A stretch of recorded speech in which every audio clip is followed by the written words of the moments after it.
Alright, so it's Shelly and Tony again. We're in the kitchen, but not for cooking video today. We're getting ready to seed start, but I'm going to give you a couple tips on what we do to make sure our seeds do the best they can. So I've got just some hot soapy water here. I got some just clear water here that I've added just a little bit of bleach to. Towel over here to dry my little pots off. So we use these things. This is the third year we've used these, and we got them from Bootstrap Farmer. This is what we're going to start our seeds in, and they are so tough, but that's why we like this brand. So I'm not affiliated with them. If you buy them, you buy them. If you don't, you don't. But I like to sit them in the hot soapy water. Just take a bottle brush and then throw them in this water here. It'll sanitize them. Because the last thing you want to do is spend all this time starting your seeds and then they die because you get fungus or some sort of mold in your seeds while you're starting them. So I'm just going to wash these off and then set them over here to dry, and then later on we'll take you out in the greenhouse and show you how to start these. And yes, she does have different sizes. If you can't really tell, maybe this will help a little bit. But yes, different sizes for different seeds. That's it. All right, so we're in the greenhouse. Got these all washed and dried and ready to go. Ready to start my seeds.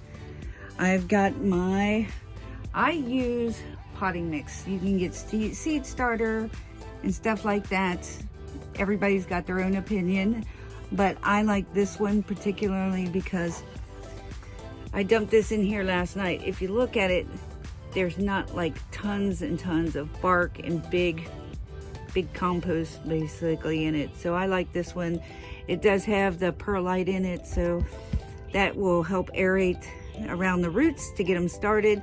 I also like to add vermiculite. Vermiculite's the browner one. It holds moisture better. So I like to add some vermiculite to my mix. And when I put my seeds in, I like to make sure that I put a layer of vermiculite on the top. Now, if you look at my soil, since I mixed this yesterday, when I grab it, it holds into a little ball, but it's not so boggy that my seeds will rot in. So that's what you want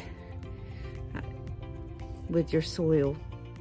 All right, now that I've got these all filled, under this one, I have placed my heat mat and turned it on.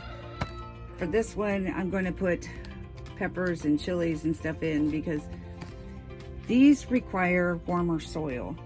Now, my greenhouse does say around 60 degrees when I get the door shut. I do have a little bitty heater that works great in here. But for peppers and chilies, the soil needs to be warmer than what tomatoes seeds do. So, got this all set up. My mat is heating up, so my soil will get warm. Now I'm going back in the house, pick out the seeds we're going to put in. Now that I've gone through my pepper seeds and my tomato seeds with my husband on the ones that we want to grow this year. Some of these we grew last year and we really loved. Some of them, there's like 2 or 3 in here that I've never tried, so we're going to try those. Same with the chili peppers and stuff that we've tried last year, things that we're trying this year. Of course, tomatillos. And I got this. I'm going to try it. I'm not a big fan of regular eggplant, but these might be different. Another thing you might want to invest in is one of these. This is a great tool, the Clyde's garden planner, and if you look at it, it tells you about the different vegetables and stuff, and you plug in, you slide the thing to your last frost date, and you can look online and get that, your last frost date, but this will give you a general idea to when to start your seeds inside, in the ground, It's just, like I said, it's a good tool to have. It does somewhat apply to me, but not completely. So it's basically, you just got to know your area. I'm in zone 9B, so even though I'm in 9B and there is snow in the mountains around me, I'm in a valley, so I don't get any snow. Therefore, our frost is almost none. So I can start these now in the greenhouse and they'll be ready to go when it's time to go out.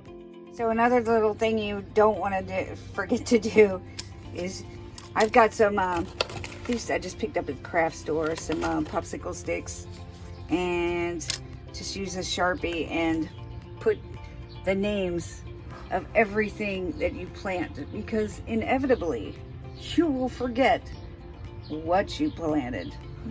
I always try to do that once in a while, just plant the seeds thinking, oh, I'll remember it. Never do. Never do. So that's another little tip for you. All right, so now that I've got them all planted and labeled, I am going to just take my vermiculite and just lightly cover the tops of these.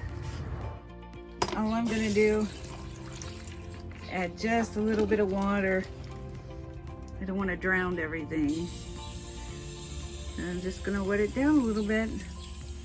Got the heater going.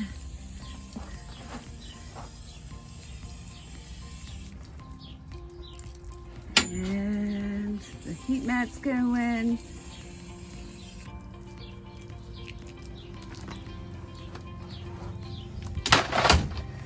So hopefully in a few weeks, you'll see me out here with a bunch of growth.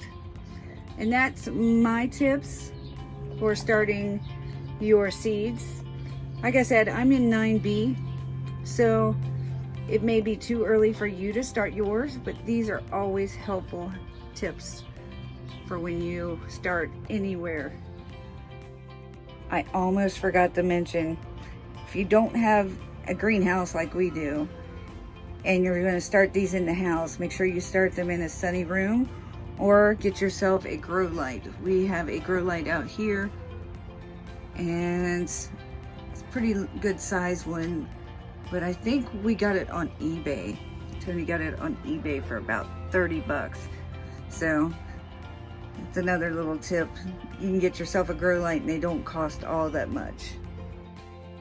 So when you get done starting your seeds, always, what I do is I have my little book here, and I always keep the seeds that I have already started for this year in it.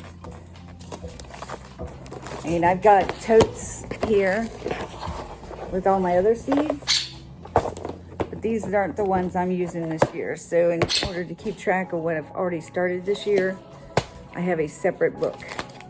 And as I plant more in my greenhouse or plant direct sow in my garden, I make sure I add them